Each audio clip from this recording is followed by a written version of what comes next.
part of what I really thought about when I wanted to speak to people was to give you an idea of what my journey was, and then also to include that journey to bring you into that same experience, so that maybe along the way you get an inkling of what you're here to do too. So I had the question of like, why am I here? Why am I here in this capacity as an animal communicator? Why am I here at Billy Bob's? Why am I here, you know, in my life where I'm at? And so there was a lot of things that went into that creation. We get to a place in our life where, you know, we do certain jobs, we do different things, and we don't really, sometimes it feels like there's no plan or purpose to it. You're just like going to your job and you're like, this doesn't make me very happy at times. And you get an inkling along the way of something that comes along and you're like, I like that. I'm interested in that. And so we all kind of look for those answers in life. And Spirit directs us all the time, whether we know it or not. It's always there for us. We do all of it at our own pace. It's each and every one of us and your journey and your path together to experience it. For us to come together today is a really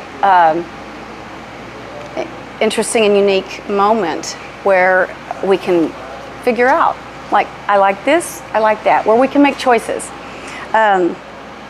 So I started out as a kid, just like most people. Oh, I love animals. I love dogs, I love cats, I love horses, I love you name it, I love it. And that's a really open place to be. And unlike many people that do what I do, I didn't communicate with animals. I didn't know they could talk to you. I didn't know they would connect with you in that way.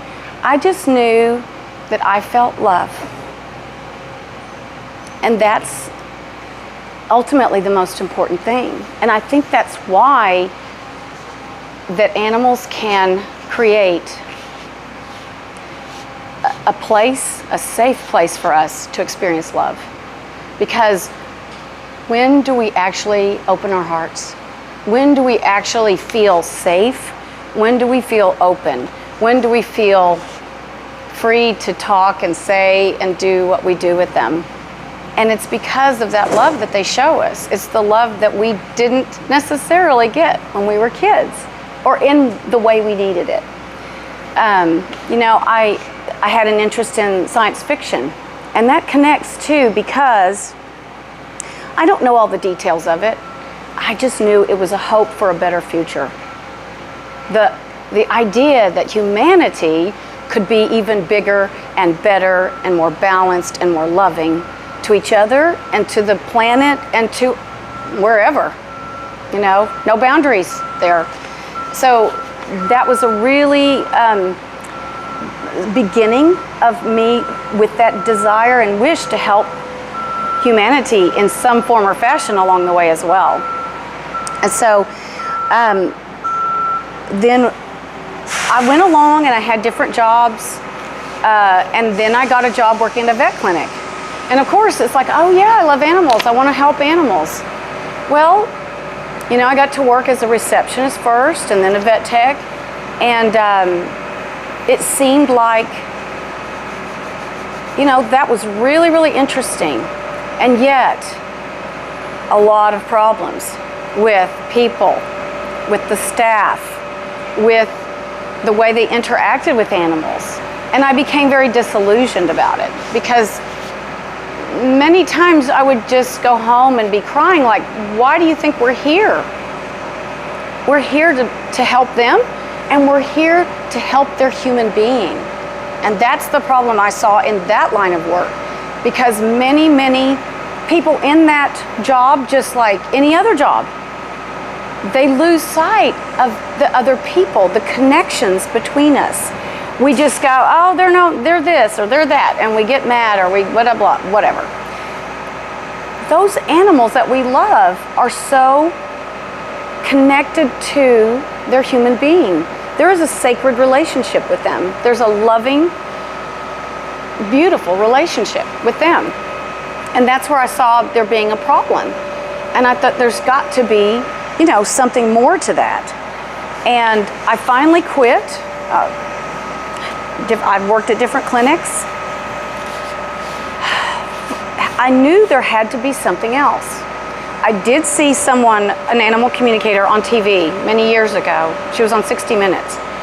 And I watched that. I was like, I know that's real. There's no way she could have known what that dog just showed her. She's never been to that house. She's never been anywhere. That is possible. And I just knew it in my heart. I just knew it. So I thought that's what I want to do, even though I had no clue. And in fact, that was years before I even quit the clinic. But I didn't know how to put that into place. So I started looking at taking classes. And I looked around and I got advice from several different sources, and I found a very good program. It was called Animal Spirit Network. And what I learned from that program is still about the basis for why animals are here. And it's the same. They're here to serve. They're here to love. They're here to teach us and guide us. So, you know, we always say, could we only be as good as our dog? You know, could we be as good a person as our dog? That's what I'm saying. If we could only hold that same amount of love and compassion in our hearts that they do for us when we have a bad day, or when we're snappy, or when we're grouchy, or when we're sick.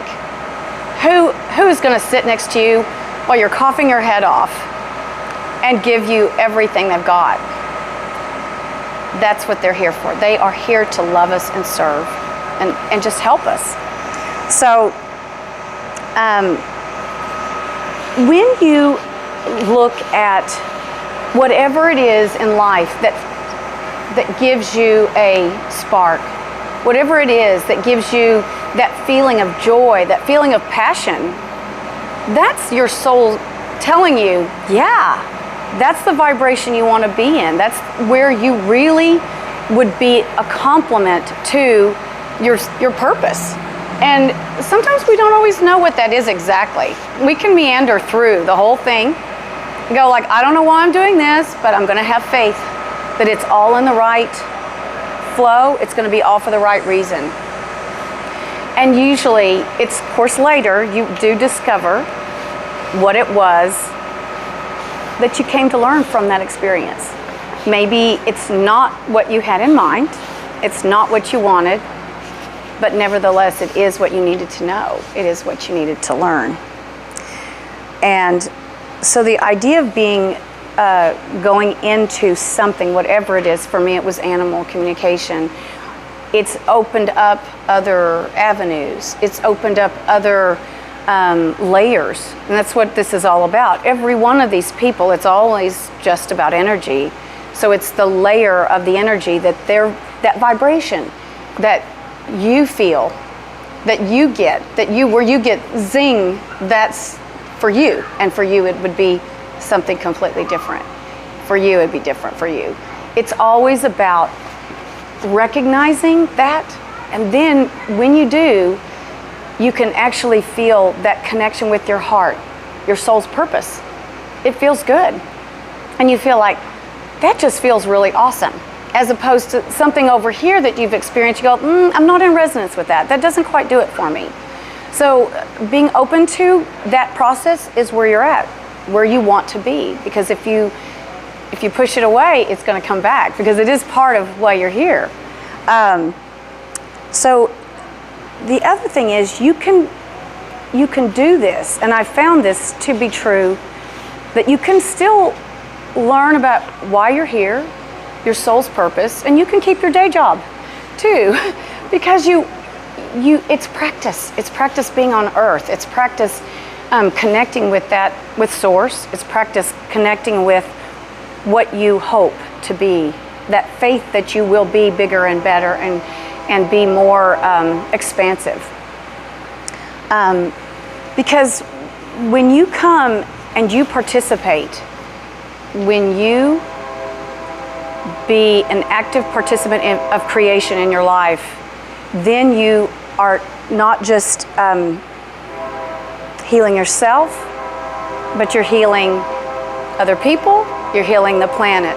It goes everywhere. So the idea of working with animals for me has been like through that. They've been the connector. It's where you feel safe. And what I find with a lot of people, and especially animal people, and I would think that it would probably be many other people, you want to feel safe. I mean, where does fear take us?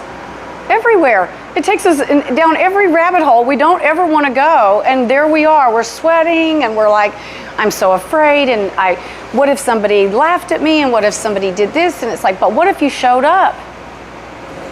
What if I came and did a talk today? I just had to show up and have faith. So the idea is that when we participate, we are manifesting, we are creating. So there was flow as far as when just learning to do communication with animals, it went along okay. It was going along pretty well, and then I would hit a bump, and it would be like a speed bump. And I'd be like, I know there's more. I know there's more to this. I can't tell what it is. I can't feel it. I can't see it, but I know there's more. My gut told me there was more. And it was, so then what I realized and started discovering was that our evolution as human beings and as an animal communicator is I had to work on myself. We all get to, I mean, why do we want to keep tripping on this same thing right here? Oh my God, that's my husband. Why do I keep tripping over that? Why can't I, evolve farther along? And when that process was opened up a bit, where I realized that, yeah, it was about my stuff. That those judgments, those thoughts, those patterns, they actually interfered in the flow of energy. And when you have an interference, what does it do? It shuts it down. You don't receive. You don't get it. I don't get it. That was so hard. And the more I did that, the more I realized it was going back to loving myself, feeling safe myself. It wasn't somebody's outside, anybody else doing anything. It was what I did, and to be responsible and loving and compassionate with myself. And when I began doing much more of that, then things started also then unlayering. They started becoming more known to me. Things that were unknown to me became more known. And the idea that with this journey, it has opened doors for the animals to come across with their messages. It's opened doors for the people that they love to open up and to realize, oh wow, I never realized that. It's about understanding them as really beings. And that was one of the first things to learn, was about judgment. Because animals, we tend to think of them in diminutive terms. They're little. That's my little dog, that's my little cat, that's my baby, that's my whatever. And we have minimized in that space. And there's nothing wrong with saying, oh, I love my dog, it's my baby. Nothing wrong with that. But when you feel into that statement, and this animal here is a being, a large, expanded, aware being who sees energy, who sees beings who have crossed over, who knows what we think without us ever telling them, who knows we've had a bad day, who knows when we're coming home without anybody telling them, because they telepathically read our thoughts and our emotions, then, and we're talking to them like they're this thing, like it's amazing to me, the wisdom that they have, the compassion that they have, and the idea that we can actually connect with them in a much different way. It doesn't mean they're not greater than us, but we're not greater than they, to me. That's just my personal opinion. They are beings, spiritual beings, as we are. We can be as expanded and great.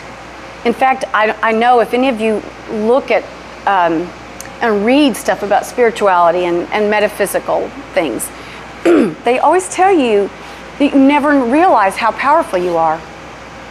It's the same. And they want us to know that too.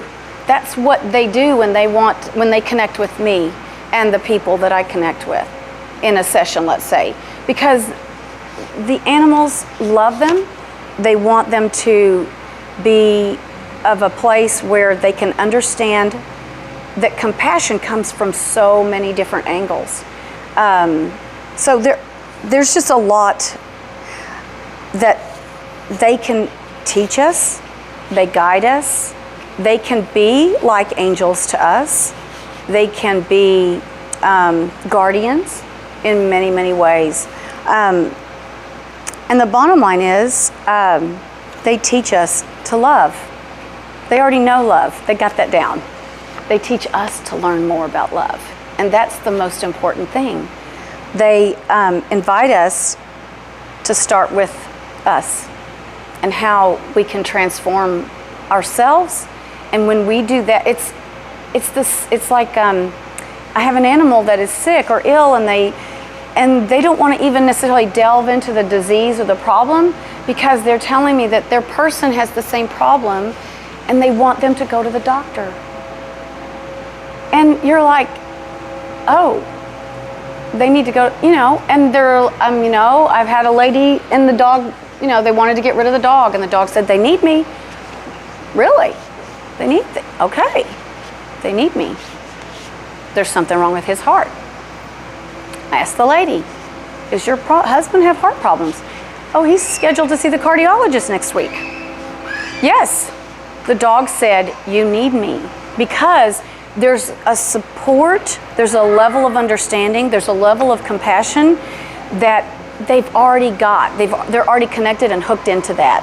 They already know. They can see that. They feel it.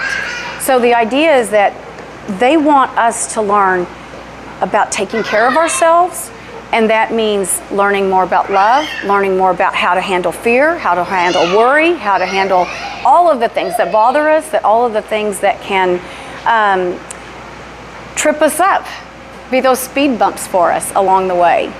So for me, that's where this comes together. When you heal yourself, you heal them in many ways, and you heal the planet. It's all part of the big picture. I mean, this is under the auspice of Quantum Lee. Quantum, it's about self-healing, learning to help yourself and others, how to serve. It's very much the same. So when you look at quantum, it's about the manifestation of that which you create.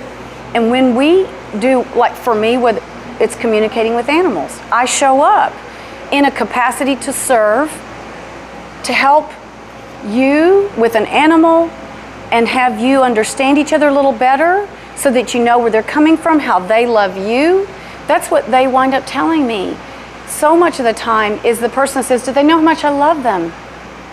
And the animal, a lot of times they'll say, do they understand that the love that they feel for me is the reflection of the love I feel for them?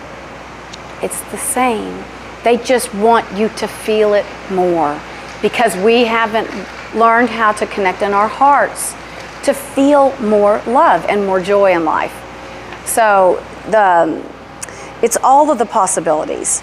It's not a worry about what to do or not do. It's about being open to all things being possible. How to,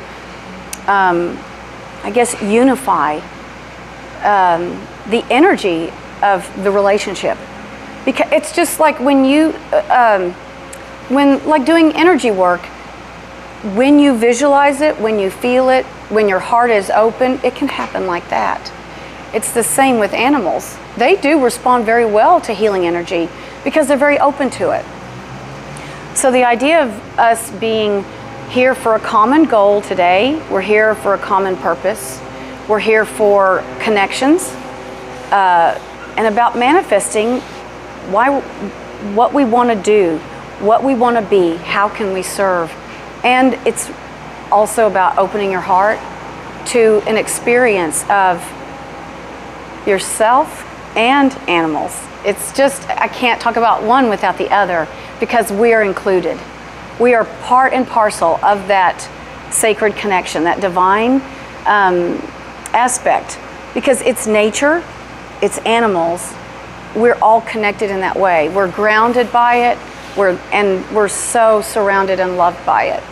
So I would offer the idea that that's why I'm here, is to be of service, to connect people, to learn more about how I can help people understand animals better, and that animals can be able to let people know how much love, how much compassion, how much dedication they have to their human beings, and that they're here to really open us up to be much, much bigger, much more expanded, and really to help and assist mankind as a whole.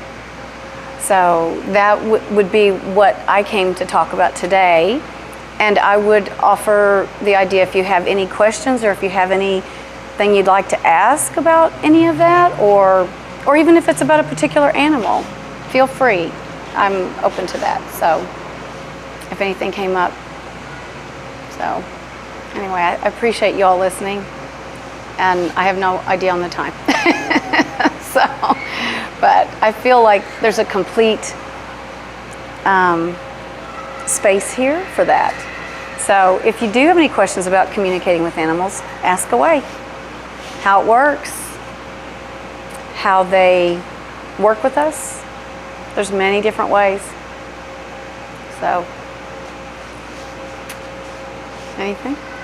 Okay. Well, thank you all for listening. You're welcome very much. I appreciate it. Yeah, I do have, I didn't go into a bunch of stories about how things that tell me, and there's a lot of funny things, a lot of odd things. I will tell you that I was just talking to someone earlier about how some people have ideas about what animals are here for and what they're not here for and what they do or what they don't do. And my always response will be, ask that animal. If I asked you, how do you feel about mashed potatoes? You might say, I love it. And you might go, that is the most disgusting thing I've ever heard of. So one thing is different for two different people. So my thought is to always go back to the animal, to ask them about, what do you feel about it? Because it's not the same. Two dogs are not going to say the same thing about any one thing. I went to an event, there was 50 Cocker Spaniels there. I'm like, oh my gosh, how am I gonna, that's a lot of this, all the same breed. Everyone was different, everyone. They do have some themes, but it's really, really interesting that they all were individuals, but every one of them, and they were all rescues, most of them. So it was a very interesting story, and they taught me a lot, they taught their people a lot. And what I told my friend earlier was one of the most expansive, beautiful messages I ever received. And I don't, a lot of times I don't remember later what goes on because I feel kind of a little bit in a different flow of energy. But it was a tarantula. It was the most beautiful, aware, expansive being I have ever talked to. That was one of the most rewarding animals I've ever talked to. So we think it's a bug, but that one is different from that one, is different from that one, just like you're different from you and you and you and you. So just keep that in mind when you're when you're swatting something, or when you're thinking about a dog being, it's like just like that. It's not. They're all different. but they're all here to help humanity. So, thank you.